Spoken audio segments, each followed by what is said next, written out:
أعوذ بالله من الشيطان الرجيم بسم الله الرحمن الرحيم الحمد لله رب العالمين والصلاة والسلام على رسول الله الأمين وعلى آله الطاهرين المعصومين ولعن الدائم على أعدائهم ومنكر فضائلهم وغاصب حقوقهم أجمعين من الآن إلى قيام يوم الدين رب اشرح لي صدري ويسر لي أمري واحلل عقدة من لساني يفقه قولي.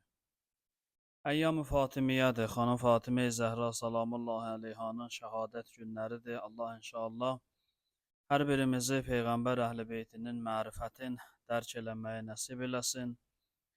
Və keçən günlərdə biz xanım Fatimə Zəhra salamullahi əleyhanın Peyğəmbər və Qur'an-ı Kərim sözləri ilə dəyərin və fəziləti barəsində müəyyən qədər danışdıq. Və qeyd elədik ki, xanım Fatimə Zəhra salamullahi əleyha mərifəti önəmli mərifətlərdən biridir. İnsanın Allaha mərifətindən sonra Peyğəmbər Əhl-i-Beytinə mərifəti dünya və axirət bəlalarından, sıxıntılarından və əzablarından qurtulmaq üçün, nicat tapmaq üçün önəmli bir şeydir. Keçən günlərdə Quran-ı Kərimin müəyyən ayələrinə toxunmuşuq. Və bu günlərdə inşallah bir ayə və burada Peyğəmbər Əhl-i-Beytinin əməlindən bir nümunəni, praktik nümunəni sizlərlə paylaşmaq istəyirəm. Bilirsiniz, Peyğəmbər Əhl-i-Beytinin şənində Quran-ı Kərimdə yüzlərlə ayələr mövcuddur. O ayələrdən biri də mübarək İnsan surəsidir. Bəzən buna Həl-Əta surəsi də deyirlər. İnsan surəsinin 7-ci, 8-ci, 9-cu ayələrində Allah Peyğəmbər Əhl-i-Beytinin xüsusiyyətindən danışır. Amma yaxşı olar ayələri oxumazdan əvvəl ayələrin şən-nüzulun sizlərlə bölüşüm. Belə ki, Peyğəmbər Əhl-i-Beytinin cigər güşələrindən olan İmam Həsən və İmam Hüseyn əleyhissalam xəstələnirlər. Hələ bunlar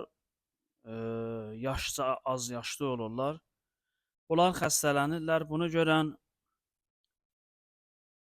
ev əhli, yəni xanım Fatimə Zəhra, İmam Əli, Peyğəmbər əleyhissalam niyyət eləyirlər ki, ilahi 3 gün niyyət eləyirik, oruç tutarıq Allah rızasına ki, bu uşaqlar xəstəlikdən nicat tapsınlar.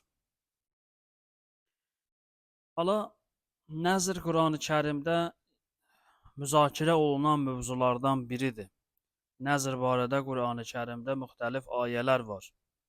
Həzrəti Məryəmin anasının Quran-ı Kərim nəzrindən danışır və s.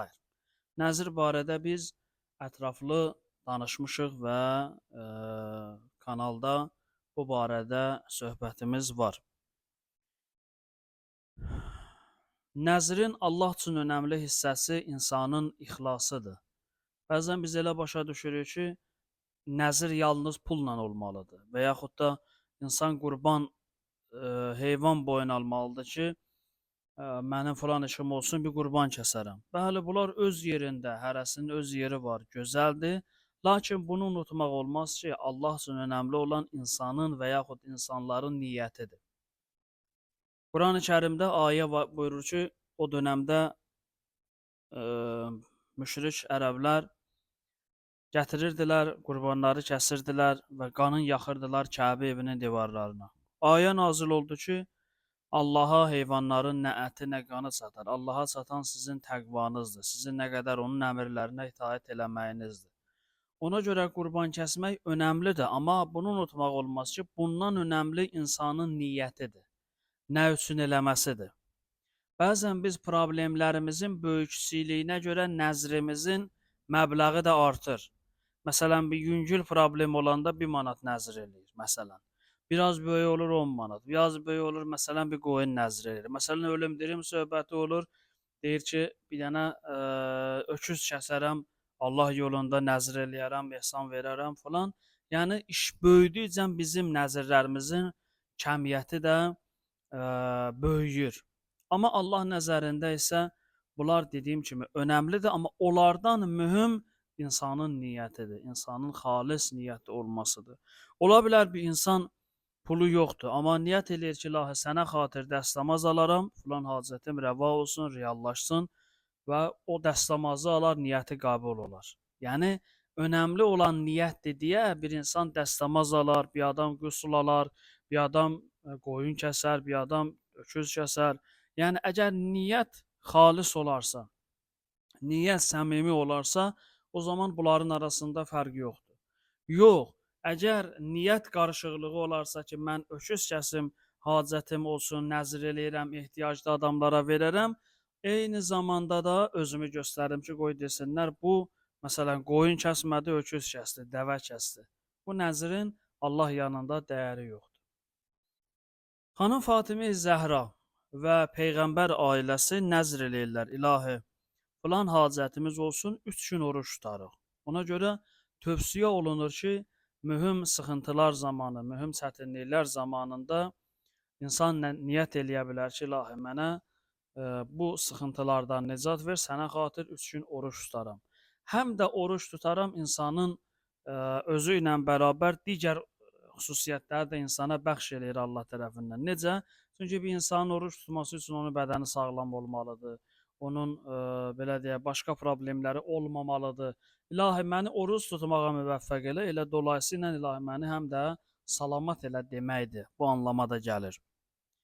Bunlar 3 gün nəzr eləyirlər, niyyət eləyirlər ki, ilahi uşaqlar sağalsın və sənə xatir oruç tutarıq. Bunların hacətləri həba olandan sonra, reallaşandan sonra bunlar nəzrlərinə vəfa eləyirlər. Və bu Qurani Kərimdə İnsan surəsinin 7-ci ayəsində öz əksini tapır. Buyurur ki, yufuna bin nəzr. Onlar nəzrlərinə vəfa eləyirlər, vədlərinə əmələ gətirirlər. Və yaxafuna yawman kana şerruhu mustatira. Və dəhşəti, yəni çətinliyi, vəhşəti hər yeri bürüyəcək gündən qorxarlar. Yəni qiyamətin günündən bunlar qorxurlar. İnsanın vədinə əməl eləməməsi qiyamətdə o vəhşətli, dəhşətli gündə insanı çətinə salar. 8-ci ayədə oxuyuruq və yut'imunət-ta'amə alə hubbihi miskinən və yetimən və əsira. İndi ki bunlar oruç tutublar və bunlar iftar eləməlidirlər. Təbii ki, insan iftara yaxınlaşanda iftarda acır, yemək yeməlidir, yemək istəyir insan. Görürlər ki, qapı döyüldü birinci gün, miskin gəldi. Yəni möhtacdan möhtac. İkinci gün bir yetim gəldi. Üçüncü gün bir əsir gəldi. Əsir yəni qeyri-müsəlman. Müsəlmanın ki əsiri olmaz. Qeyri-müsəlman əsiri. Bu da Peyğəmbər Əhl-i-Beytinin qapısının nə qədər bəxşiş evi olmasını göstərir ki, qeyri-müsəlman belə gəlir Peyğəmbər evindən imdad umur, mədəd umur ki, mənə kömək eləyin. Ayə buyurur və yut'imunət-ta'amə alə hubbihi miskinən və yetimən və əsira. Onlar özləri istədikləri şeylərdən, nəinki süfrənin kənarında qalandan, öz artıqlarından, yox, yeməklərinin istədikləri şeylərdən miskin insana, yəni möhtac kasıb adama, yetimə və əsirə verirlər. Təbii ki, bunlara bu yaxşılıq olunandan sonra öz yeməyin götürüb möhtaca, misirə, yetimə verəndə bunlar qarşılıq olaraq təşəkkür eləyirlər, çox sağ ol deyirlər. Və Əhl-i-Beyt əleyhissalamın növbəti bir sözü Qurani Kərimdə əksini tapır. İnsan surəsi 9-cu ayədə buyurur: "İnnəmə nut'imukum livəcihillah." Biz sizi yalnız Allaha xatir yedizdirmişik. Öz yeməyimizi Allaha xatir sizə vermişik. La nuridu minkum cəzaən və la şükura. Və biz sizdən nə əvəzi, nə də minnətdarlıq istəyirik. Biz sizdən heç zad istəmirik. İnna nəxafu min Rabbina yawman abusan qamtarira. Biz Rəbbimizdən gələ bilən çox kəskin və ağır bir gündən ehtiyat eləyirik. O gün ki, qiyamət günüdür. Qiyamətin günündə insanların işi çətin olacaq. O çətin gündə Allahın qəzəbindən amanda qalmaq üçün biz sizdən bir şeylər istəmirik. Biz sizi Allaha xatir yedizdirmişik. Bax, bu sadaladığım ayələr Qurani Kərimin İnsan surəsində ə, olan fəzilətlərinə dəlalət eləyir. Və əvvəldən də qeyd eləmişik ki, bu ailənin mehvərində xanım Fatimə Zəhra dayanır. Xanım Fatimə Zəhra fədakarlıq təcəssümüdür, fədakarlıq nümunəsidir, belə demək mümkünsə. Çox məşhurdur, eşidibsiniz ki, Peyğəmbər əleyhissalamın Həzrəti Zəhranı gəlin köçürdəndə bunun əynində bir təzə paltarı olur. Təbii də insan gəlin köçəndə təzə paltarı olur. Gəlir, ər evinə çatandan sonra bir möhtac bir adam gəlir ki, ya bintə Rəsuləllah, ay Peyğəmbərin qızı, mənim paltara ehtiyacım var. Xanım Fatimə Zəhra öz təzə gəlinlik paltarını çıxardır, verir o adama.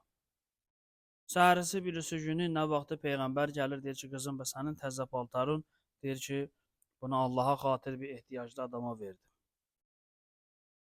Yəni xanım Fatimə Zəhra və xanım Fatimə Zəhranın simasında onun balaları mərhəmət qapısıdırlar, rəhmət qapısıdırlar. Bunlar həm Allahla öz aralarında münasibətləri doğru düzgün qururlar. O qədər doğru düzgün qururlar ki, Allah bunların elədikləri işləri və onların sözlərin Qur'an-ı Kərimdə öz ayələrinin yanında qərar verir və öz ayələri kimi bizlərə nəql eləyir. Eyni zamanda bunlar insanlarla da münasibəti doğru düzgündür.